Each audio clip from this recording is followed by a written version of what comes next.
itu 404.970.000. Anjir. Duitnya dari mana? Itu anak bank itu. Ya, Bagus menjabat sebagai project manager. Namanya keren nih. Tinggalnya minus. Halo, berjumpa lagi dengan Relung Nalar. Tentunya dengan konsep yang sedikit berbeda. Jadi selamat beraktivitas dimanapun kalian berada, sambil dengerin Mimin nyinyir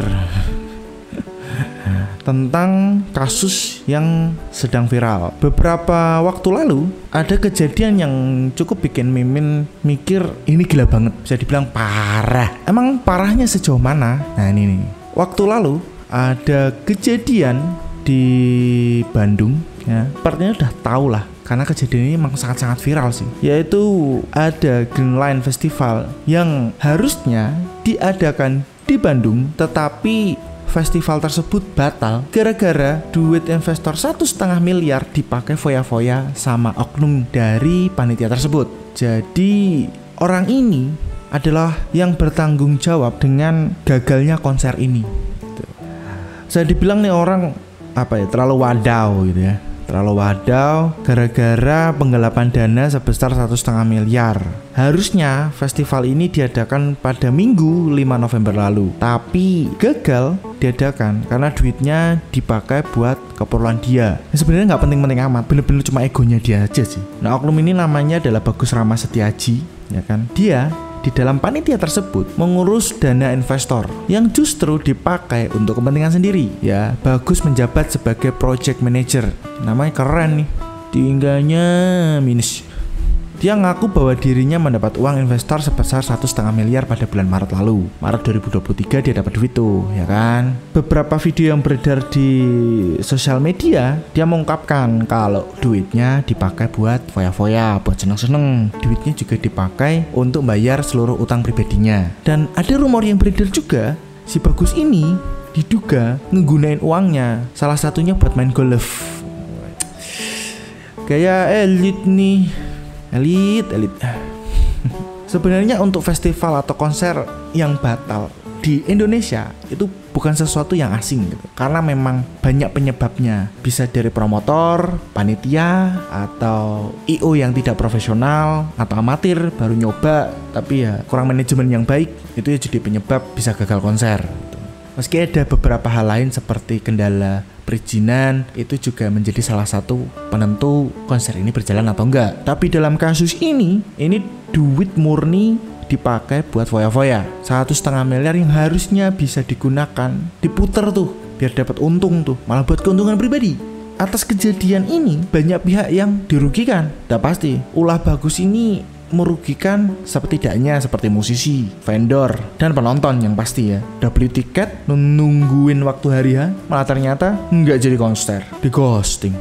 Nah, yang terjadi ya ada rasa kesel, kecewa, marah. Nah, hal-hal ini yang nantinya sulit untuk disembuhkan. Jadi untuk promotor lain yang mau masuk di kota tersebut atau ke tempat tersebut jadi diragukan gitu. Jadi penonton ada rasa khawatir, ini promotor ini bener nggak ya gitu. Jangan-jangan takut kejadian kayak waktu lalu gitu. Udah bayar ternyata gagal konser. Jadi malah merugikan nggak cuma dari pihak panitianya sendiri, tapi untuk project-project selanjutnya, untuk promotor-promotor selanjutnya akan sangat-sangat bermasalah. Saya nggak tahu kenapa Bagus gelap mata gitu ya. Ada beberapa tanggapan tentang fenomena ini gitu. Orang-orang seperti ini nggak terbiasa yang namanya lihat duit banyak. Kaget tuh lihat duit banyak, wah dapat uang, tapi nggak tahu caranya manage seperti apa. Kalap tuh, panas. Akhirnya dia pikir bahwa uang akan terus ada gitu. Maka ketika dia pakai buat foya-foya, ya dia nggak akan mikir sejauh itu sih. Karena memang bener-bener mikir pendek aja buat seneng-senengnya dia saat itu juga gitu.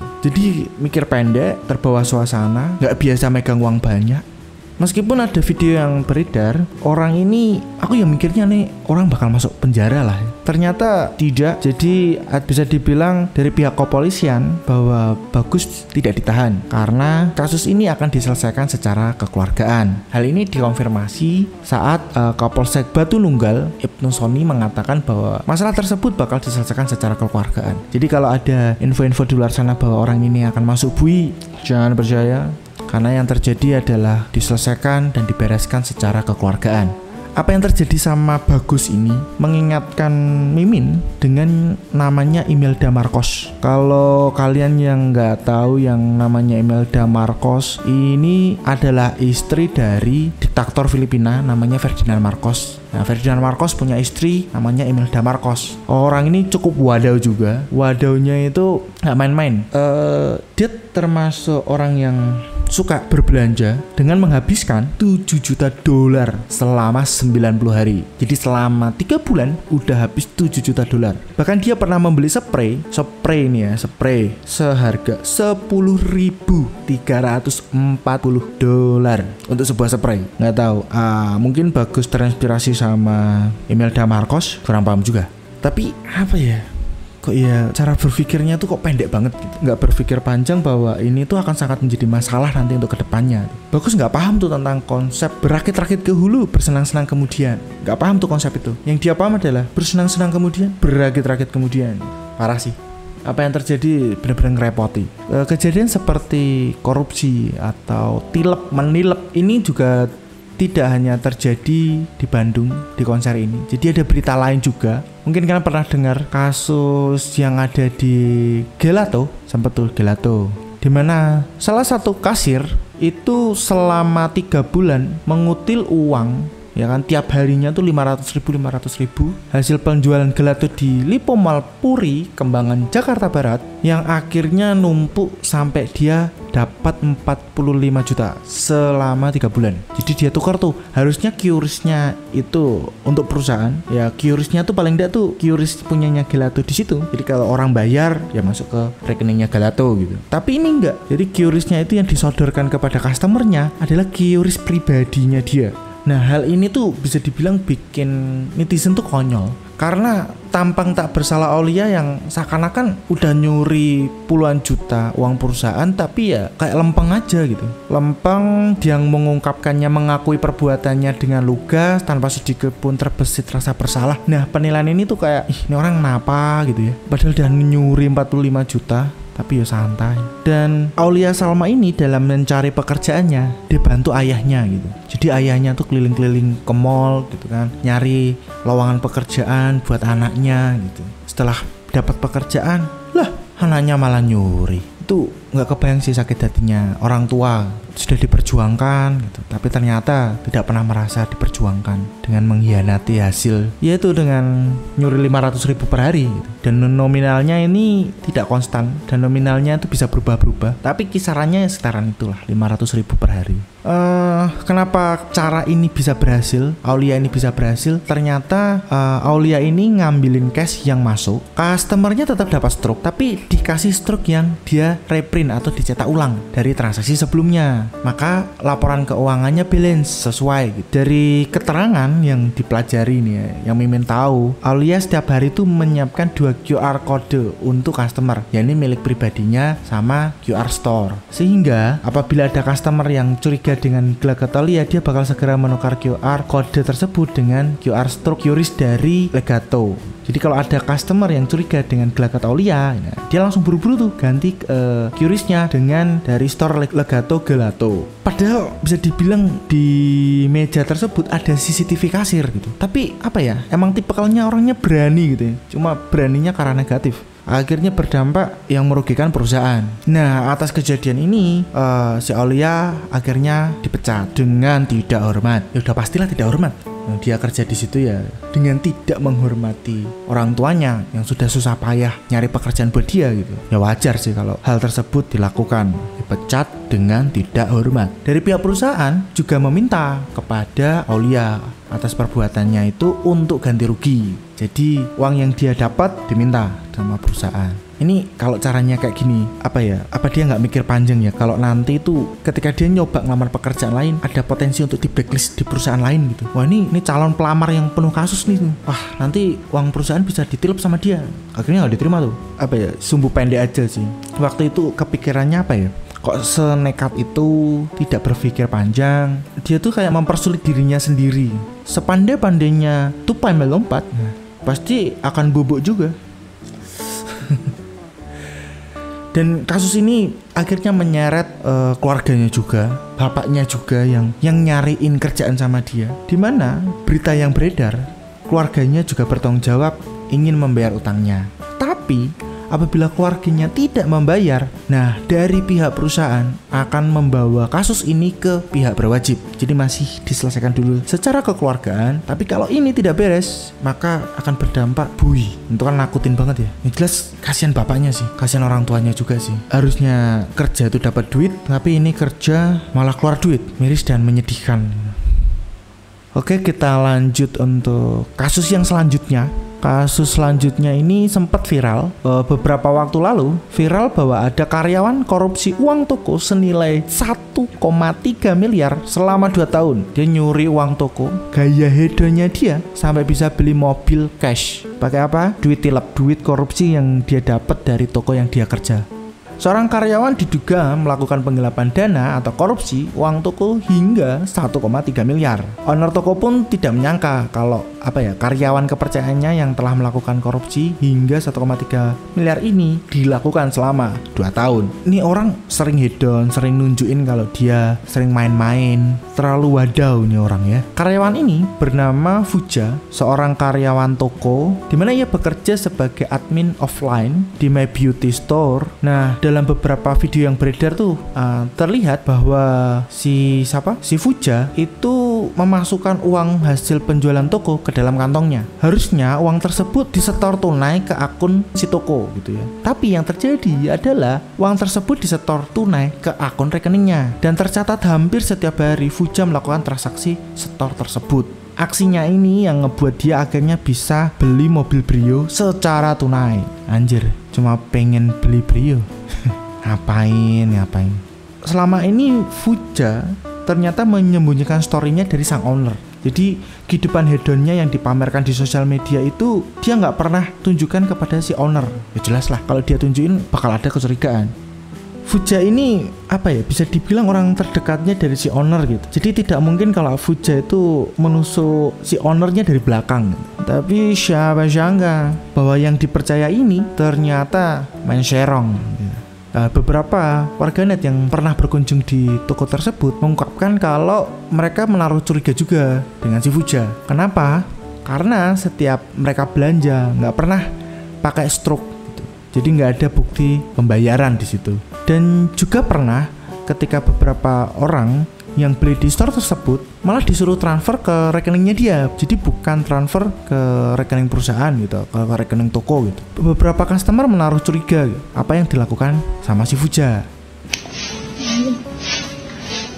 Udah dikasih kepercayaan, nekat. Malah nusuk orang. Lonjakannya nih ya. 7, 9, 10, 6. Pengeluarannya berarti berapa? 4, terakhir 49, hampir 50 juta. Saldo akhir 61. Yang mana tuh Pak? Dari 2022 ya. Ini lonjakan-lonjakan itu mencurigakan kan? Oke, 91. 150 juta Semuanya. Bukan, itu kan sisa saldo akhir. Kan baru nyatakan pembukaannya Januari. Kemarin kan udah dilihat kan. Tiba-tiba punya 150 juta kan. Pokoknya total uang masuk dari bulan Januari sampai dengan Desember 2022 itu 404.970.000. Anjir. Duitnya dari mana? Itu orang bank itu. Duitnya dari mana? Udah salah sih. Ini tuh hanya ini sehari apa? Enggak sehari. Ini 100. Masih nyari ngeles mulu. Udah tahu salah loh. Yang gilanya tuh udah tahu salah masih aja ngeles. Dikira les-lesan kali. Dari mana? Enggak 400 enggak, total 400. 404 juta. 404 juta itu dari mana duitnya dalam setahun? Macem-macem teh. Ambil Puja sudah dikirim Bapak Sandra, terus Puja main yang Puja sebut itu. Nah, pertanyaannya kan simpel, kalau kamu sampai nggak ratusan juta orang tua kamu ngasih duit sebegitu aja bertahap, itu mencurigakan transaksinya. Karena store tunainya banyak. Iya, store tunainya emang banyak. Hampir tiap hari loh store tunai. Nggak mungkin. Iya, emang nggak tiap hari ngasih uang, maksudnya Di sini setiap hari. Iya di sini kan tiap hari, tapi kan otomatis Puja itu nerima uang dari Bapak Sandra itu nggak tiap hari. Kamu dikasih berapa tiap bulan? Enggak nentu Pak. Paling banyak berapa? Kadang kalau Udah misalkan ketangkep kita bahasa dikasih gitu, gini, kita Paling balik. banyak berapa? Masih Besok masa kamu ngeles. bilang itu logika. Tadi yang kecil inget. Yang kecil. Iya, karena Puja ingetnya di tahun 2021 itu Puja masih pakai SKTM teh di operasi, terus bilang ngasih uang ke Puja 9 juta dari mana? Enggak, 400. 5 juta. Oke, paling Iya, buat banyak kamu, kamu dikasih kalau berapa? bilang, udah, Logikanya di situ aja. Tapi pakai duit Puja juga. Iya, kebanyakan uang aku sih. Kebanyakan uang Puja. Bisa. Yakin. Enggak, itu sama Kenzo mah kalau Anjir Kenzo, Update banget. mahal gila. Ngeri. Ya. Kenzo Ini bro. rekening bang. Ini yang cash itu dari mana? Sekarang saya tanya, kamu setiap hari kalau sekali pergi itu berapa ngabisin? Oke. enggak ini mah udah bohong. Terus pembicaraannya sebelum saya tadi Hasil apa? Februari 2022. Hasil apa? Hasil itu Wak. Curangan. Gini ya, namanya orang bohong itu sulit karena kalau bohong itu harus ngatur logika. Jadi antara pernyataan yang satu dengan pernyataan yang kedua itu nggak boleh salah atau nggak boleh saling tumpang tindih tuh. Jadi harus logis, saling berkaitan, nggak ada lompatan logika gitu. Kalau ada satu aja yang lompatan logika, nah itu biasanya perlu dicurigai. Kenapa bohong itu perlu skill? Kalau sekedar bohong ya semua mesti bakal ketahuan gitu. Kalau bohong yang bener-bener bisa bohong gitu dan nggak ketahuan, itu harus mengkaitkan kejadian satu dengan kejadian berikutnya, itu harus runtut dan tanpa celah. Ini paling benar daripada ribet ngatur gimana bohong, jujur aja. Kalau kerja itu mending paling benar adalah jujur, itu paling aman. Kalau jujur nggak perlu mikir yang namanya ngatur skenario, mengatur hal-hal yang aneh-aneh, nggak perlu sampai sejauh itu. Karena apa? Ya memang apa adanya seperti itu. Karena memang apa adanya seperti itu, tidak akan ada yang namanya lompatan logika. Ceritanya akan runtut dan tertata dan menjelaskannya tanpa terbata-bata karena kita mengalami langsung dan tidak ada yang disembunyikan. Jadi ketika jujur dah pasti bisa menjelaskan dengan runtut, tenang, ya kan? Ketika ceritanya dilogikakan juga akan masuk-masuk aja karena nggak ada lompatan logika atau tidak ada plot hole lah. Nah yang terjadi di sini adalah dia ngeles mulu. Dia membuat suatu pernyataan atau opini baru yang timpang tindih, yang akhirnya tanpa kita lihat aja langsung kita paham kalau orang ini menyembunyikan sesuatu, orang ini ada yang nggak beres. Semua terjadi ketika nalar sudah tertutup nafsu itu nakutin. Jadi ini buat pembelajaran buat teman-teman yang sedang membangun bisnis untuk tidak asal-asalan mempercayakan sesuatu. Seandainya ingin mempercayakan hal tersebut kepada orang lain, pastikan Anda juga cross check atau under control supaya hal-hal seperti ini nggak kejadian. Yang gini kan bikin gemes. Nyari kerja itu sulit. Ketika dapat pekerjaan dan dapat kepercayaan lebih, gunakan itu sebaik-baiknya, bukan untuk membohongi tapi untuk ibadah.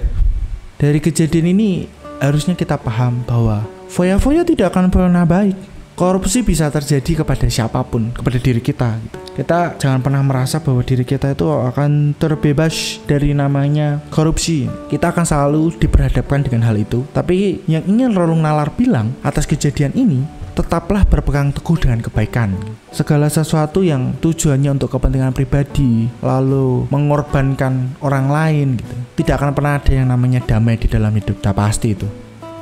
Orang-orang kenapa mau korupsi itu banyak faktornya, baik karena memang egonya untuk kepentingan pribadi, karena dorongan dari diri sendiri pengen punya uang, properti atau kekuasaan, atau pengen punya barang yang dia miliki selama ini gitu. Tekanan ekonomi juga bisa jadi faktor kenapa orang korupsi juga, kelilit utang dan yang lain-lain gitu. Banyak faktor, atau karena adanya kesempatan. Jadi korupsi bisa terjadi ya karena memang aksesnya mudah atau kendalinya tidak ada kendali dalam mengelola hal tersebut. Lost control ya akhirnya bisa dimanfaatkan untuk kepentingan pribadi.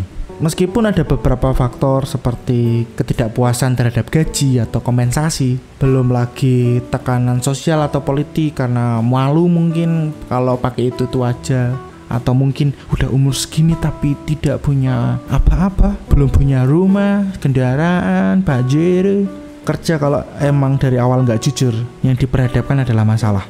tinggal tunggu waktu aja. Karena sepandai-pandainya tupai melompat pasti tidur juga. Oke.